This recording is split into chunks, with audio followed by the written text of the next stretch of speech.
pourquoi cette voiture sans permis ne passera pas au contrôle technique. Alors on va vous montrer plusieurs points. Alors tout d'abord, donc on a les étriers de frein grippés, le fil de capteur de plaquettes qui sont coupés, on a l'avertisseur sonore qui pend dans le train avant, une importante fuite d'huile, de gasoil, il y a un peu de tout. Donc normalement on a notre axe de boîte qui vient tenir la boîte entre le moteur et puis la boîte. On a encore de ce côté-ci, on a le soufflet de cardan qui est percé. On a aussi de ce côté-ci le témoin d'usure des plaquettes de frein qui sont coupées. À l'arrière, du coup, on a les pneus qui sont sur le témoin. Nous avons du jeu dans la roue arrière.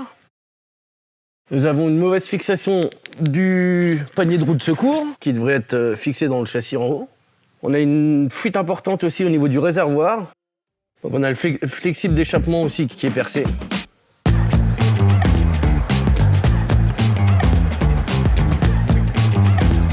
Donc aussi on voit au niveau carrosserie qu'il y a des parties saillantes. Le pare-choc est cassé. Tous ces défauts sont des défauts majeurs qui entraînent une contre-visite. Tant que ces éléments ne seront pas réparés, le véhicule sera refusé au contrôle technique.